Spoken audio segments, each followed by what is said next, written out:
बिस्मिल्लाहिर्रहमानिर्रहीम। इय्याका नअबुदु व इय्याका नस्तईन। गुजरावाला, आज मैं सारा दिन आपके शहर में हूंगा और अपने गुजरावाला के बाशऊर शहरियों से मैं आज आपको आगे आने वाले वक्त का रास्ता दिखाऊंगा। गुजरावाला, ये याद रखना कि जब तक ये कौम हकीकी तौर पे आजाद नहीं होती, उस कौम की कोई दुनिया में हैसियत नहीं होती, दुनिया में इज्जत नहीं होती, उसके पासपोर्ट की दुनिया में कोई कदर नहीं होती।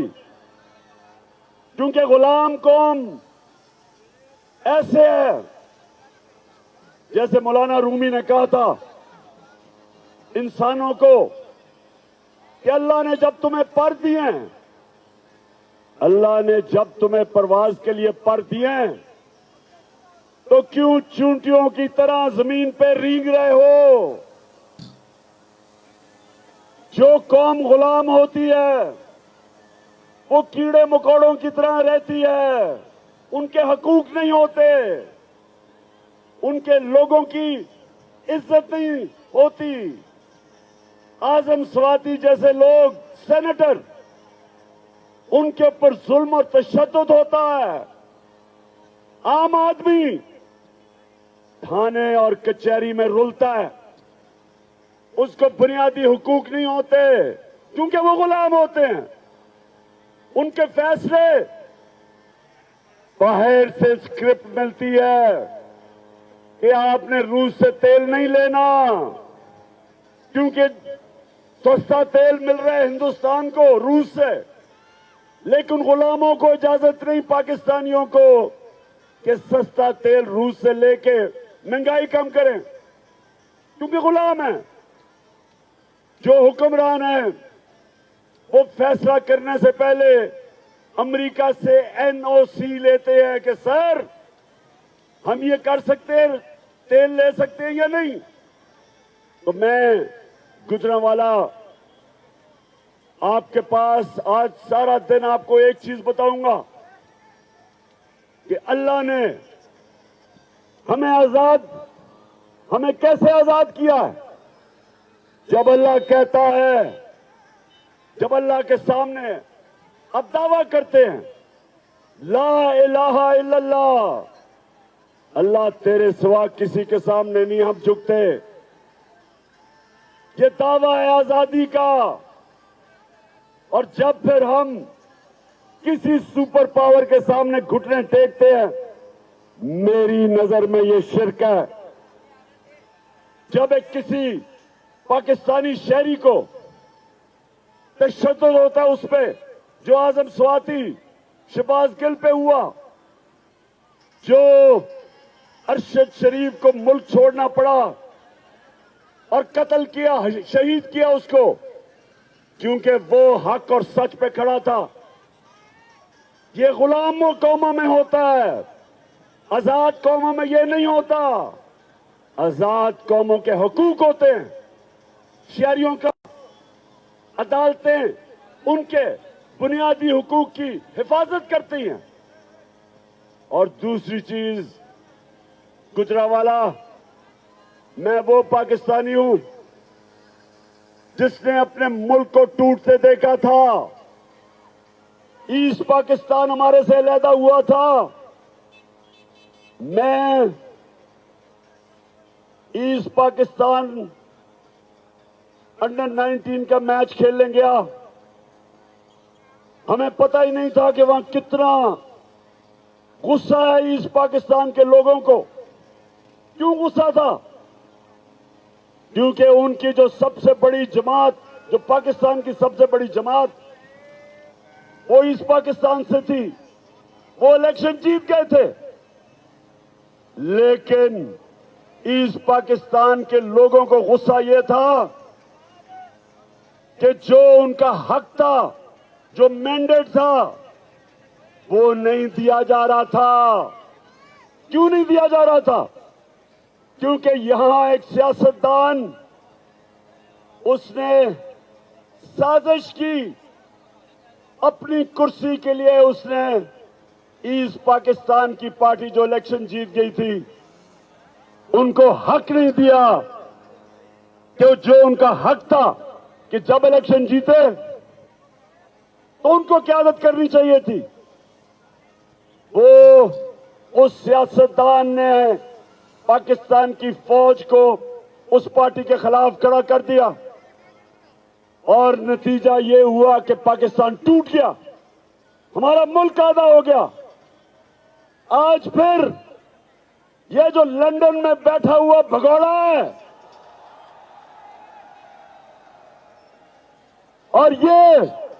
और इस मुल्क की सबसे बड़ी बीमारी जरदारी,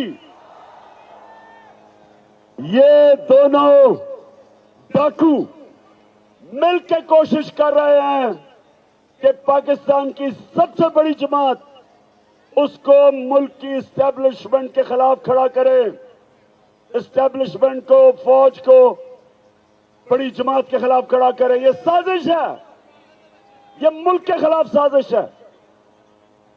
और सुन लो, हम इमरान खान की जीना मरना पाकिस्तान में है।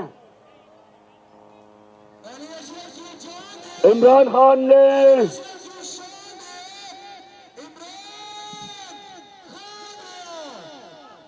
सुन लो गौर से, मेरे ऊपर कोई 30 FIR काट चुके हैं, दहशतगर्दी का केस मेरे ऊपर कर चुके हैं।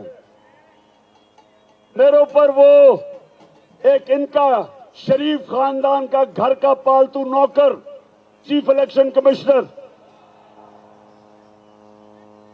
वो अलहदा मेरे पे केस कर रहा है। उसको तो खैर मैंने अदालत के अंदर लेके जाना है और 10 अरब का हर्जाना करूंगा इस बदनीयत आदमी के खिलाफ। ये सब मिलके, ये सारे मिलके एक इनका मकसद है कि किसी तरह ये चोर ऊपर मुसल्लत हो जाएं और पाकिस्तानी फौज को टाकरा करवाएं। पाकिस्तान की सबसे बड़ी जमात और वाहिद जमात जो एक फेडरल पार्टी है, जो मुल्क को इकट्ठा रख सकती है, इनकी तो खानदानी जमातें सुकड़ के छोटी छोटी जमातें रह गई हैं। ये तो थोड़ी, मैं चैलेंज करता हूं कि जब भी नवाज शरीफ तुम वापस आओ और इलेक्शन लड़ो, मैं चैलेंज करता हूं तुम्हारे हल्के में जाके तुम्हें हराऊंगा। और जरदारी तुम और तुम्हारा देसी विलायती बेटा जो अंग्रेज की तरह उर्दू बोलता है, बारिश आता है तो पानी आता है, 14 साल में उर्दू नहीं सीख सका। मैं सिंध आ रहा हूं, मुझे जरा इधर से फारिग होने दो। जरदारी तुम्हारे पीछे मैं सिंध आ रहा हूं, तैयारी कर लो। सिंध के लोगों को सबसे ज्यादा आजादी की जरूरत है, सबसे ज्यादा जुल्म सिंध के लोगों के ऊपर है। तो इंशाअल्लाह हम वो जमात है और मैं वो सियासतदान हूं जिसने मुल्क से बाहर नहीं भागना। मैं नवाज शरीफ नहीं हूं कि हर वक्त जब उसके ऊपर कोई केस होता है, पहले मुशर्रफ के घुटने गोडे पकड़ के NRO लेके बाहर भाग गया, फिर NRO लेके वापस आया, फिर यहां डाके मारे, फिर जब वक्त आया एहतसाब का, फिर इसने अपने रिजल्ट जो इसके मेडिकल रिजल्ट थे उनमें भी धांधली की और उसके बाद बीमार करके फिर बाहर भाग गया। और आप इंतजार कर रहे हैं कि जनाब बड़े ताकतवर एस्टेब्लिशमेंट से इसको NRO मिलेगा और ये वापस आ जाएगा, जिस तरह मनी लॉन्ड्रर इसहाक डार वापस आ गया। नवाज शरीफ, तुम सब, मैं अपनी सारी कौम को आज कह रहा हूं कि इंशाल्लाह हम सब मिलके डाकू नवाज शरीफ का इस्तकबाल करेंगे और सीधा एयरपोर्ट से तुम्हें अडयाला जेल लेके जाएंगे। और मेरी कौम सुन लो, ये वक्त है अपने आप को हकीकी तौर पे आजाद करना, और आजाद हम करेंगे इंसाफ के जरिए। हम इस मुल्क में कानून की बारादस्ती के लिए जंग लड़ते रहेंगे, इंसाफ के लिए जंग लड़ेंगे, ताकि कानून के सामने सब एक बराबर हो। ये नहीं कि बड़ा डाकू मुल्क लूट जाए, पैसा बाहर ले जाए और उसको एनआरओ मिल जाए, और बेचारा छोटे लोग, गरीब लोग महंगाई, बेरोजगारी में, मजबूरी में वो चोरी करे तो जेलों में गल सड़ रहे हो। हजरत अली रज़ियल्लाहु ताला ने फरमाया था, कुफर का निजाम चल जाएगा लेकिन जुल्म और नाइंसाफी का निजाम नहीं चल सकता। पाकिस्तानियों, यह निजाम नहीं चल सकता। इसको बदल के लिए हमने इसको बदलना है।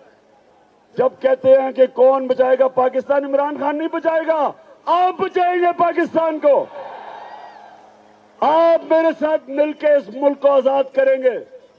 और आजादी, सुन लो, नबी सल्लल्लाहु अलैहि वसल्लम ने मदीना की रियासत में इंसानों को आजाद किया था, सबसे पहले अदल और इंसाफ कायम करके।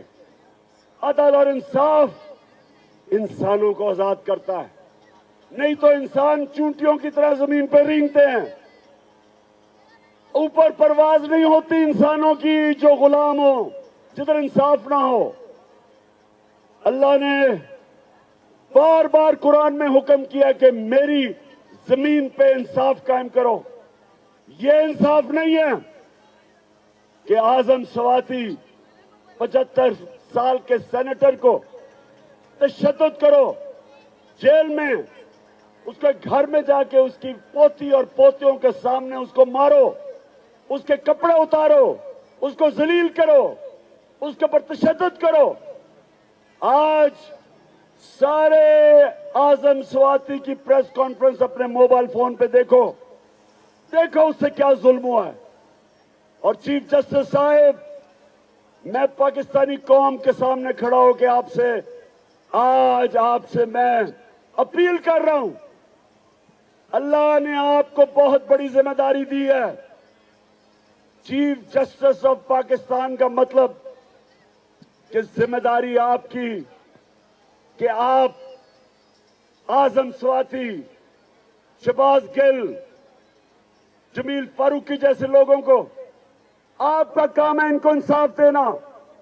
केसेस पड़े हुए सुप्रीम कोर्ट में, बुलाए उन लोगों को और कहे कि आजम स्वाति के घर जो कैमरे लगे हुए थे, उन कैमरों में सब पता क्या हो रहा था, क्यों वो एजेंसी के लोग वो कैमरे उतार के ले गए। ऑर्डर दे उनको वापस लेके आए कैमरे, शक्लें पहचाने उन लोगों की। ये सरकारी नौकर नहीं, ये मुजरिम है जिन्होंने उनको मारा, घर में आके पोती और पोतियों के सामने उनको मारा, एक सेनेटर को मारा। और वो क्या कह रहा था, उसकी आजादी राय है, उसके पाकिस्तान का आईन इजाजत देता था। वो कोई मुल्क दुश्मन नहीं था, वो कोई गद्दार नहीं था, वो कोई दहशतगर्द नहीं था। तो मैं चीफ जस्टिस साहब, ये जो हमारी हकीकी आजादी की तहरीक है, हम आपके तरफ और पाकिस्तान की अदलिया की तरफ देख रहे हैं, सारी कौम देख रही है कि आपने इस मुल्क में कानून की बालादस्ती कायम करनी है। अब आपने सब ने मेरे साथ खड़े होकर हल्फ लेना है, आपने सब अपना हाथ उठाना है और ऊंचा मेरे बाद फैसला आगे बोलेगा। आपने सब ने ऊंची आवाज में बात करनी है। जी शुरू करते हैं। बिस्मिल्लाहिर्रहमानिर्रहीम। हम हल्फ उठाते हैं कि हम पाकिस्तान के आइन की हमेशा पासदारी करेंगे। हम कभी भी अल्लाह के सिवा किसी के सामने नहीं झुकेंगे और हम हकीकी आजादी के इस जिहाद में आखिर तक इमरान खान के साथ जद्दोजहद करेंगे। अल्लाह हम सबका हामी और नासिर हो। आमीन। लाजिम है कि हम भी